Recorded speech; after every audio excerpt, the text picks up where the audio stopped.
Hello students, welcome to my application. तो चलिए शुरू करेंगे अप्रैल 2022 का क्वेश्चन नंबर 3 पेपर का, जो फ्लेक्सिबल बजट के चैप्टर से पूछा गया था। अब यहाँ पर आपको पूछा क्या गया है देखो, और पूरी जो डिटेल्स है वो कुछ अलग तरीके से दे रखी है, लेकिन क्वेश्चन आपका बहुत ईजी है। बस थोड़ी बहुत डिटेल को मतलब बिखर के दे दिया है, बस और कुछ नहीं। ठीक है, आपने जनरली फ्लेक्सिबल बजट के क्वेश्चन ऐसे किए होंगे जो आपको एक फ्लो चार्ट में एक अच्छे से अमाउंट दे रखी हो और आप उसको एक बजट में रखते हो। यहाँ पर एक पैराग्राफ और डिटेल वाइज आपको क्वेश्चन दे रखा है, बस और कुछ नहीं है। देखो यहाँ पर बोला गया कि Krishna limited operate a system of flexible budgetary control. A flexible budget is required to show the level of activities 70%, 80% and 90%। The following data are available. Okay, अब देखो वन बाय वन आपके पास सारे डेटा अवेलेबल है। बहुत simple से question पूछा है, लेकिन उसने देने का जो तरीका है वो आपको आदत होती है, वो जो टैबुलर फॉर्म से आपको जो क्वेश्चन देते हैं, फिर आपको उसको फ्लेक्सिबल बजट में कन्वर्ट करना है। उसके जगह पर यहाँ पर पैराग्राफ है और कुछ नहीं। देखो आपको क्या बोला है, 3500 यूनिट्स 70% एक्टिविटीज। मतलब देखो यहाँ से तुरंत आइडिया आ जाता है, और मैंने आपको देखो सिखाया भी हुआ है कि अगर आपको 70% के हिसाब से 3500 यूनिट्स अगर अवेलेबल किए गए, तो मैंने आपको बोला था सबसे पहले तो हमेशा एग्जाम में 100% निकाल लो। कैसे? तो 3500 यूनिट्स आपको दे रखे, उसको 70% से डिवाइड कर दो, आपको अपने 100% के यूनिट मिल जाएंगे। बस हमें ये मालूम होना चाहिए कि हमारी फुल एक्टिविटी लेवल कितनी है, 5000 यूनिट्स। खत्म कहानी। अब आपको क्वेश्चन में देखो नीचे लास्ट में बोला होता है, तो कभी स्टार्टिंग में बोला होता है। यहाँ पर स्टार्टिंग में बोला कि आपको 70%, 80% और 90% लेवल पे काम करना। तो कर लेते हैं ना। देखो 70% लेवल पे तो दे ही रखा है उन्होंने यूनिट्स। 80% लेवल पे अगर उन्होंने निकालना है तो 5000 का 80%, क्योंकि 5000 जो है ना वो 100% लेवल का आ गया, मतलब 100% काम करेंगे तो इतना होगा। तो ये 4000 हो गया, और 90% काम करे तो कितना होने वाला है? तो ये 90% के लिए 4500 यूनिट्स आ जाएगा। ठीक है, तो ये आपका हो गया क्वेश्चन में जो आपको पूछा था। अब देखो क्वेश्चन में आपको आगे क्या पूछा गया, कि बोला कि आपका जो सेलिंग प्राइस है वो 100 रुपये है। देखो सेल्स जो है वो 100 नहीं 1000 रुपीज़ है, 1000 रुपीज़ ईच है। और आउटपुट जो है वो अगर आप जैसे इंक्रीज करते हो टू 80 to 90%, ओके 80-90% तक अगर आपकी कैपेसिटी जो इंक्रीज होती है, जो लेवल ऑफ एक्टिविटी जैसे इंक्रीज होगी, वैसे वैसे यहाँ पर देखो सेलिंग प्राइस जो है वो भी आपकी इंक्रीज हो रही है, और वो है 2.5% के हिसाब से, और यहाँ पर है 5% के हिसाब से ओरिजिनल सेलिंग प्राइस की रिस्पेक्ट में। मतलब यहाँ पर आपके पास ओरिजिनल सेलिंग प्राइस जो है वो कितनी है? देखो आपके पास जो ओरिजिनल सेलिंग प्राइस है वो है 70% के लिए आपकी, एक सेकेंड यहाँ पर लिख देते, 70% लेवल के लिए आपके पास ₹1000 है। ओके 1000 सेल्स प्राइस है। तो ये तो आपकी हो गई 1000 रुपीज 70% के हिसाब से। अब 80% के हिसाब से जो आपकी सेलिंग प्राइस आने वाली है वो 1000 के ऊपर 2.5% क्या हो जाएगा? इंक्रीज हो जाएगा, मतलब 1025 आपकी सेलिंग प्राइस होगी। और फिर 90% के हिसाब से जो भी आप सेलिंग प्राइस रखोगे वो 5% इंक्रीज करना है, तो वो आ जाएगा लगभग 1050। यह आपकी न्यू सेलिंग प्राइस हो जाएगी आपके आगे के लेवल के लिए। खत्म। फिर यहाँ पर क्वेश्चन में ये भी बोला कि वेरिएबल कॉस्ट जो है उसमें 200 रुपये पर यूनिट अवेलेबल होता है, वेरिएबल कॉस्ट मतलब आपका। और उसमें देखो लिखा गया आउट ऑफ दो 60% जो है वो आपका मटेरियल है, 30% जो है वेजिस है, और 10% जो है वो अदर वेरिएबल है। मतलब ये हो गया कि सर यहाँ पर हमारे पास, एक सेकेंड यहाँ पर कैलकुलेशन करते हैं हम। देखो देखो यहाँ पर आपके पास वेरिएबल कॉस्ट जो है उसमें आपको मटेरियल कितना लगाना है, उसमें आपको वेजेस कितना लगाना है, और उसमें आपको अदर वेरिएबल, एक सेकेंड, अदर वेरिएबल ओवरहेड कितना लगाना है। तो आपको ये बोला गया कि 200 रुपये आपका क्या है, वेरिएबल ओवरहेड है। 200 का 60% आपका मटेरियल लगता है, तो ये 120 रुपये के आसपास मटेरियल लगा पर यूनिट। ठीक है, फिर ये 200 का कितना परसेंट, 20%, मतलब ये 40 लगा। तो बाकी बच कितना गया, तो बाकी दूसरा 20% बचा। सॉरी यहाँ पर एक बार देख लेता हूँ, मुझे आई थिंक अमाउंट में मिस्टेक, अच्छा 30% है, सॉरी। और मैंने यहाँ पर गलती कर दिया क्या, यस गलती कर दिया, यहाँ पर 30% है। ओके, थोड़ा अप डाउन करना होता है, तो ये 30% है, और ये 30% के हिसाब से यहाँ पर 60 आ जाता है ना। फिर ये तो 20 रहेगा ना, क्योंकि 30 है, ये 10% हो गया, मतलब 200 का 10% हो गया। तो ये आपका हो गया कंप्लीट काम। तो ये हिसाब से आपको देखो क्वेश्चन करना था, बस और कुछ नहीं, बस ये सिर्फ आपको थोड़ी इन्फॉर्मेशन है ना, परसेंटेज वाइज दे रखी थी। मैंने आपको बोला ना, पेपर के स्टार्टिंग में बताया था कि पूरे चैप्टर के अंदर, मतलब आपको पूरे पेपर के अंदर परसेंटेज थोड़े ज़्यादा दे रखे थे, और बोला ये गया कि in case output reach 75% level of activity और above, the effective purchase of raw material and wages will be increased by 5%. Okay, मतलब अगर 70% से ज़्यादा अगर आपका काम चला जाता है तो आपका जो लेवल है वेजेस और मटेरियल का वो 5% से इंक्रीज हो जाएगा, और वो 85% से लेवल से अगर इंक्रीज हो जाता है, मतलब बढ़ जाता है 85% से ज़्यादा अगर आप काम करते हो, तो फिर आपका 10% से सेम चीज़ इंक्रीज हो जाएगी। मतलब देखो ये तो फिर आपके लिए देखो इजी काम हो गया कि अगर यहाँ पर ये तो था एट 70%, मतलब यहाँ पर लिख देते हैं एट 70%, लेकिन अगर आपका मोर देन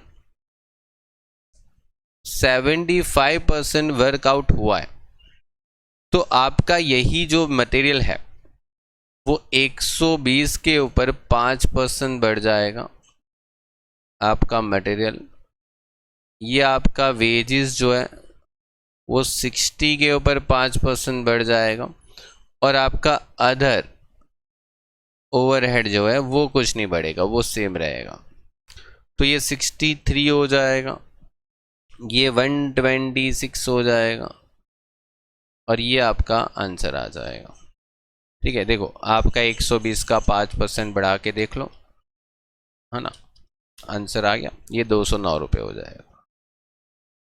और अगर आप मोर देन 85% से भी ज़्यादा अगर आप काम करते हो, तो आपका जो मटेरियल का अमाउंट है वो आपके ओरिजिनल मटेरियल से 10%, आपका वेजेस का अमाउंट है वो आपके ओरिजिनल वेजेस जो है 60 उससे 10%, और अदर ओवरहेड में कोई चेंजेस नहीं, वो ऐसा का ऐसा रहेगा। ये 132 आ जाएगा, ये 66 आ जाएगा, और ये 20 आ जाएगा, मतलब 132, 66 और ये 20, मतलब ये आ जाएगा 218। मतलब ये तो देखो आपको यहाँ पर आप जब लिखते हो ना, यहाँ पर मटेरियल, ठीक है, वेजेस, ओवरहेड तभी लिख देते हो, जैसे कि यहाँ पर देखो आपने 120 लिखा था, यहाँ पर 60 था, यहाँ पर 20 था, तो फिर ये बढ़ गया था 5% यहाँ पर, तो यहाँ पर 126 हो गया था, ये भी 5% बढ़ा था, और ये एज इट इज रहा था। फिर इसके आगे 10 मतलब 10% बढ़ता था, क्योंकि देखो ये 75% से लेवल को क्रॉस कर गया, ये 75% लेवल को क्रॉस कर गया, और ये 85% के लेवल को क्रॉस कर गया, समझे ना। तो उसने खुद क्वेश्चन में बोला है कि इतने लेवल को क्रॉस करने के बाद आपका मटेरियल का खर्चा बढ़ेगा। ये आपका आंसर आया। और आपने देखो यूनिट्स तो ऊपर लिखे ही थे ना पहले, तो 3500 यूनिट्स यहाँ पर थे, यहाँ पर 4000 यूनिट्स थे जो आपने पहले ही निकाल रखे हैं क्वेश्चन में, और ये 4500 यूनिट है।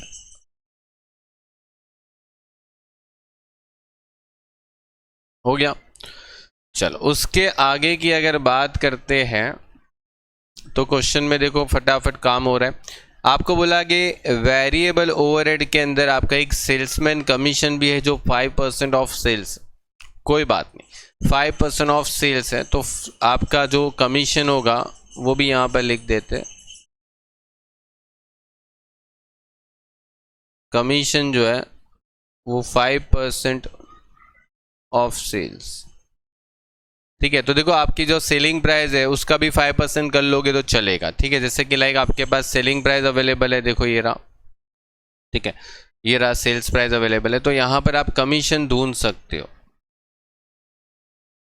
अगर आपको कमीशन पर यूनिट चाहिए तो आप कैसे ढूंढ सकते हो, देखो 70% लेवल के लिए आपके पास 100 रुपये सेलिंग प्राइस है, तो 100 का 5%, ठीक है। 80% लेवल के लिए आपके पास 1025 का 5% आ जाएगा, और 90% लेवल के लिए जो आपकी सेलिंग प्राइस है वो आपकी 1050 है, उसका 5% आ जाएगा, मतलब ऑलमोस्ट आपका काम हो जाएगा यहाँ पर। तो 5% के हिसाब से करेंगे तो ये 50 आ जाएगा, और ये 5% के हिसाब से 51.25 आ जाएगा। ये हमारा पर यूनिट है। हाँ, पर यूनिट हमने कितना कमीशन देना है,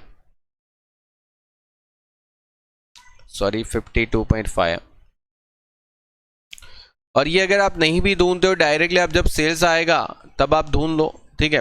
वैसे मैंने आपको डिटेल में बताने के लिए ये सब लिखा है, बाकी आप जब सेल्स आएगा तब भी आप लिख सकते हो, ठीक है। यहाँ पर आपका कितना आ रहा है, 50 आ रहा है, यहाँ पर आपका 52.5 आया पर यूनिट, और फिर ये आ गया था 51.25 पर यूनिट आया था। फिर अगर टोटल सेल्स आए तो उससे भी करके मैं आपको चेक करके बताऊंगा, रुको जरा, ठीक है, लास्ट टाइम तक जाने दो।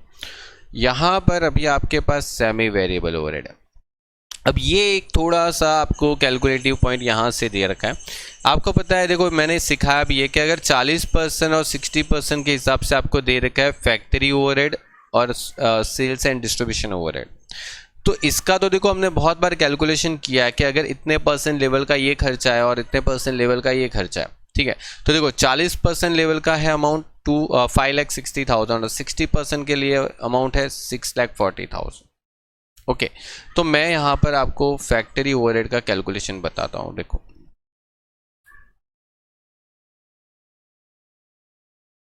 फैक्ट्री ओवरहेड, देखो आपको 40% और 60% का एक्सपेंडिचर दे रखा है ना, 40% और 60% लेवल का आपको खर्चा दे रखा है, और 40% का जो आपके पास एक्सपेंडिचर है वो है 5,60,000, ओके, रुपीस में, और ये आपके पास है 6,40,000। एक सेकेंड,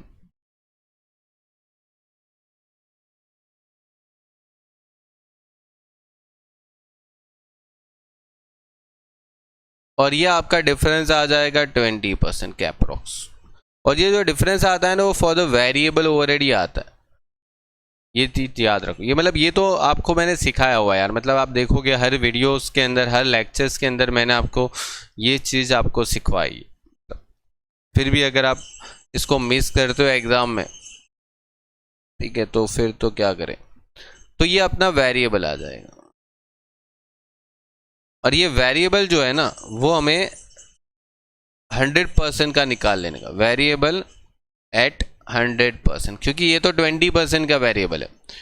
तो 80,000 डिवाइड बाई 20% करोगे ना, क्योंकि ये 20% का वेरिएबल है, मुझे 100% का चाहिए, तो 100% का वेरिएबल अगर मुझे चाहिए है तो फिर वो हो जाएगा 4 लाख रुपए। तो ये जो 4 लाख रुपए वो 100% का वेरिएबल है, तो मुझे इनमें से वेरिएबल और फिक्स को अलग करना है।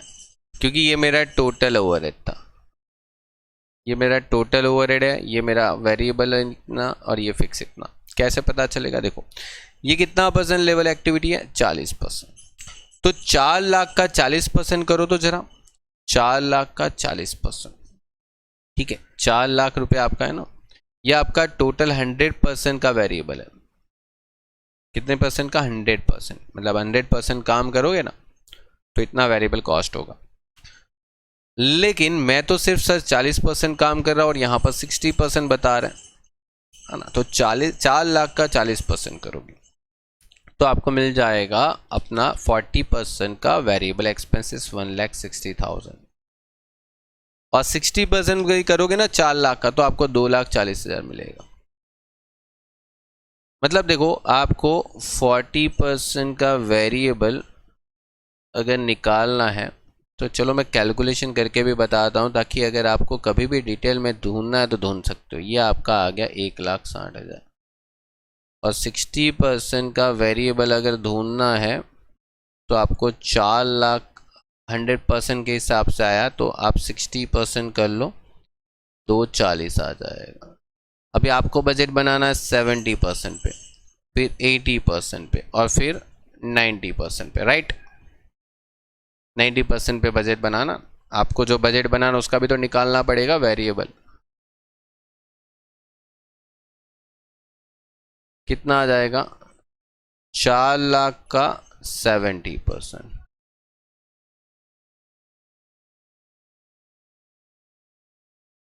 4 लाख का 80%, और ये 4 लाख का 90%। कर लो। देखो ये कैलकुलेशन आप नेसेसरी नहीं है, अगर ये कैलकुलेशन आप ऑन कैलकुलेटर करके दिख भाई कर मतलब अपने कैश बजट में लिख सकते हो तो बेटर है। ये मुझे इसलिए बताना पड़ता है क्योंकि आपको प्रेजेंटेशन बताऊंगा तो आप समझ पाओगे, ओके। और अगर आपके पास एग्जाम में टाइम है तो आप बताओ इसको भी, ठीक है, जितना डिटेल में लिखोगे बेटर है। तो ये आपका फिक्स कॉस्ट देखो यहाँ से माइनस करने से फिक्स कॉस्ट आ जाएगा 5,60,000 में से 160 को अगर लेस कर दोगे तो आपका फिक्स कॉस्ट भी 4 लाख ही आएगा, और यहाँ पर भी अगर ये माइनस कर दोगे ना तो आपका फिक्स कॉस्ट 4 लाख ही आएगा। मतलब ये तो कंफर्म हो गया कि फिक्स कॉस्ट 4 लाख है। तो यहाँ पर मैं लिख दूंगा फैक्ट्री ओवरहेड, और जिसके अंदर पहले मैं वेरिएबल लिखूं और फिर फिक्स लिखूं। तो देखो फिक्स तो मुझे पता चल गया ना 4 लाख ही आने वाला है, और वेरिएबल भी तो पता चल गया, वेरिएबल भी तो पता चल गया था, मैंने नीचे कैलकुलेशन किया था वेरिएबल की 2,80,000, है ना। तो फिर और ये 320, और ये अगर आप करते हो तो 360 आ जाएगा। अब आपके पास दूसरा भी एक ऑप्शन है कि आप पहला निकाल लो और फिर उसको यूनिट से डिवाइड कर लो। आपके पास यूनिट्स है, देखो 2,80,000 डिवाइड बाय 3500, मतलब आपका जो यूनिट्स है वो 80 आ गया। तो वेरिएबल ओवरहेड है ना हर जगह पर सेम रहता है ना, वेरिएबल ओवरहेड पर यूनिट हर जगह सेम रहता है पर यूनिट, और फिक्स ओवरहेड जो है वो टोटल हर जगह सेम होता है अगर इन्फॉर्मेशन कुछ अदरवाइज अवेलेबल नहीं है तो यहाँ पर आपके पास क्वेश्चन में देखो हर जगह पर आपका 80 आएगा। देखो 3,20,000 को 4,000 से डिवाइड करो, आपका देखो यहाँ पर भी 80 ही आएगा और यहाँ पर भी 80 ही आएगा। आप यूनिट वाइज भी जा सकते थे बिकॉज यहाँ पर क्वेश्चन इतना अच्छा है ना कि यूनिट्स भी है परसेंटेज भी है, तो आप कैसे भी करके फाइंड कर लो, ठीक है। और यहाँ पर एक और एक्सपेंस है जिसमें है सेलिंग ओवरहेड, जिसके अंदर फिर से वेरिएबल और फिक्स दोनों मिक्स है ना। तो उसको वापस ऐसे ही अलग करेंगे जैसे अभी हमने अलग किया। देखो ये रहा 4,16,000 और 4,64,000, 416 और 464।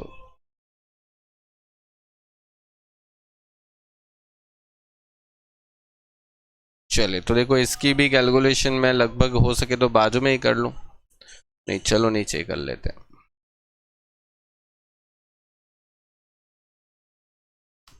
चलो आ जाते हैं यहाँ पर।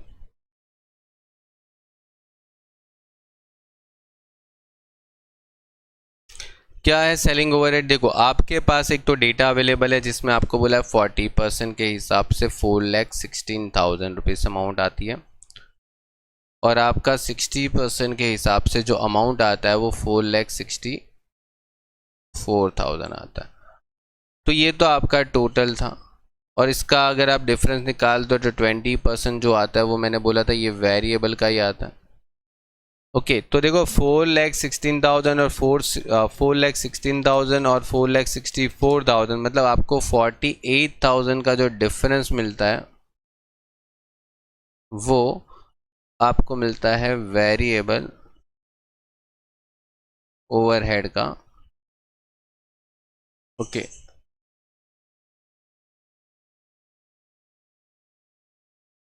चलिए, तो ये आ जाएगा आपका अमाउंट 2,40,000,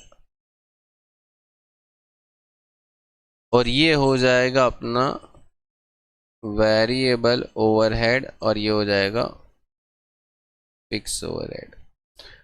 चलिए तो देखो 2,40,000 का अभी डायरेक्ट कर लो, 240 का अगर 40% करते हो ना तो 96,000 आता है, और अगर 60% देखो ये 40% किया फिर इसके 60% करते हो तो आपको मिल जाता है 1,44,000, और इन दोनों को अगर आप लेस कर देते हो तो आपको वेरिएबल के बाद का फिक्स कॉस्ट भी मिल जाएगा 4,16,000 में से 96,000 अगर आप लेस कर देते हो तो 3,20,000 आपका फिक्स कॉस्ट आ रहा है। और आप देख लो वो दोनों तरफ सेम आएगा, देखो 4,64,000 में से 464 में से 144 लेस करोगे तो भी आपका वही आंसर आने वाला। ये आपका यहाँ पर डिटेल्स आ गया। देखो आपको 320 मिल गया फिक्स, ओके ये 320, ये भी 320, ओके और जो आपको वेरिएबल मिला था वो कितना मिला था 2,40,000, तो 2,40,000 था वो तो 100% का वेरिएबल था, तो 2,40,000 था तो मुझे 70% का वेरिएबल चाहिए तो मैं 168 निकाल सकता हूँ। ओके मुझे 80% का वेरिएबल चाहिए तो मैं 2,40,000 का 80% करूँगा तो मुझे मिल जाएगा, या तो फिर मैं 90% करूँ 240 का तो ये भी मुझे मिल जाएगा। चलो ये ऑप्शन नहीं समझ में आता है तो ऐसा भी कर सकते हो कि पहले का निकाल लिया फिर उसको यूनिट से डिवाइड कर लो, जैसे तो 168 को यूनिट से डिवाइड करोगे ना तो आपका ये 48 आ रहा है, और यही 48 आप यहाँ पर रख दो, यही 48 यहाँ पर रख दो, फिर उसको यूनिट से मल्टीप्लाई कर दो, 48 इंटू 4,000 आ गया, फिर 48 इंटू 4,500 आ गया, चलेगा। आप कैसे भी करो आंसर यहाँ पर सही आना चाहिए फाइनल टोटल। अब बचता है अपना फिक्स ओवरहेड। अब फिक्स ओवरहेड के अंदर हमारे पास दो ऐसे ओवरहेड है, देखो यहाँ पर ये रहा, ये बोला है कि आपके पास दोनों फिक्स है, और देखो फिक्स है इसीलिए दोनों सेम है 40% और 60% पे, और उन्होंने बोला है कि फिक्स एक्सपेंसेस रिमेनिंग स्टेबल, मतलब फिक्स एक्सपेंस जो है ना ये वो 65 से लेके 75% का जो लेवल है ना उसमें कोई चेंजेस नहीं होने वाला, वो वही रहने वाला है। मतलब हमारा जो 70% लेवल होता है ना, देखो 70% लेवल जो होता है ना ये 70% लेवल है पहला, और 70% लेवल तो इसके बीच में आता है ना, 65 और 75 के बीच में आता है ना 70%, तो उसमें आपका ये एक्सपेंसेस सेम रहेगा, ऑफिस एक्सपेंसेस और डेप्रिसिएशन। मतलब यहाँ पर मैं लिख सकता हूँ कि आपका जो ऑफिस एक्सपेंस है और डेप्रिसिएशन है वो सेम रहने वाला, यहाँ पर 480 और यहाँ पर 6,60,000, बिकॉज ये अपना लेवल है 70% लेवल। अब देखो थोड़ा सा आगे बढ़ते हैं ना क्वेश्चन में, तो क्वेश्चन के अंदर ये दे रखा है कि अगर आप देखो यहाँ पर लिखा है but increase by 5% above the amount between 75% and 85% capacity, मतलब 75 से लेके 85 की कैपेसिटी के बीच में अगर काम करते हो ना तो आपका 5% एक्सपेंस बढ़ता है। तो देखो ये अपना 80% उसके बीच में ही तो आता है, 80% कैपेसिटी इतने इसके बीच में ही तो आता है। तो ये 5% बढ़ा दो, यहाँ से 5% बढ़ा दो, दोनों में कितना आ जाएगा देखो 48,000 का 5% मतलब सॉरी 4,80,000 का 5% बढ़ा दो ना, कितना आ रहा है 5,04,000, 5,04,000 आ रहा है। और ये 60,000 का 5% बढ़ा दो ना, कितना आ रहा है 63,000 आ रहा है। खत्म कहानी इसकी। ओके आगे बढ़ते हैं। यहाँ पर ये बोला गया कि अगर उसके आगे और काम करते हो वैल्यू बिटवीन द 85% एंड 100%, जिसमें हमारी 90% कैपेसिटी आती है, देखो ये 90% कैपेसिटी उसके अंदर आ जाएगी। तो उसमें बोला ये गया कि आपका इंक्रीज होगा 10%, ये यहाँ पर 10% है, ठीक है, ये थोड़ा सा हाँ 10% ऑफ द अबव अमाउंट, मतलब 10% बढ़ेगा, ठीक है। तो आपका 10% बढ़ेगा यहाँ पर, मतलब इसकी दोनों अमाउंट का 10% बढ़ा दो यहाँ पर, मतलब 4,80,000 का 10% बढ़ा दोगे ना तो 5,28,000 आ जाएगा और ये 66,000 आ जाएगा। डन। फिक्स है तो आपका फिक्स में बढ़ेगा, वेरिएबल होता तो पर यूनिट्स वाले डेटा में बढ़ता है। हो गया, तो ये आपका सारा कंप्लीट हो गया। बस अभी आपको यूनिट्स जहाँ पर है ना उसको मल्टीप्लाई करना है। देखो 120 मतलब आपके यूनिट 3500 है, 3500 को 120 से मल्टीप्लाई करेंगे तो आपको 4,20,000 का यहाँ पर अमाउंट मिलता है। ये 4,20,000 60 से मल्टीप्लाई करते हैं तो 2,10,000 आ जाता है और ये आ जाएगा 20 से मल्टीप्लाई करने से 70,000 और ये 50 से मल्टीप्लाई करने से आंसर आ जाता है 175,000। अब आगे बढ़ोगे तो यहाँ पर टोटल कॉस्ट आ जाएगा, ये टोटल कॉस्ट आ गई और टोटल कॉस्ट का यहाँ पर जो अमाउंट होगी वो आपका कितना आने वाला है, देखो 4,20 2,10 70,000 175 प्लस 280 4,168 प्लस 320 और 480 और 60,000, तो यहाँ पर आंसर आ रहा है 25,83,000। और देखो यहाँ पर आप जो सेल कर रहे थे ना वो 1,000 रुपये पर यूनिट के हिसाब से करते थे, आपको पता है क्वेश्चन में दे रखा था। तो आपका 35 लाख सेल्स आएगा, तो 35 लाख माइनस करोगे ना तो आपको मिलेगा 9,17,000 आपका यहाँ पर डेटा आ जाएगा। समझे? कंप्लीट हो गया, देख लो, ठीक है कंप्लीट। अब उसके बाद अगर आप आगे की प्रोसीजर करते हो तो 126 मतलब आपका 4,000 को 126 से मल्टीप्लाई करते हो तो यहाँ पर आ जाएगा 5,04,000। फिर 63 है तो 252 आ जाएगा और फिर 20 है तो आपका 80,000 आ जाएगा और फिर 51.25 है तो आपका 2,05,000 आ। बस यहाँ पर अभी टोटल करना है और कुछ नहीं, अभी टोटल करते जाओ।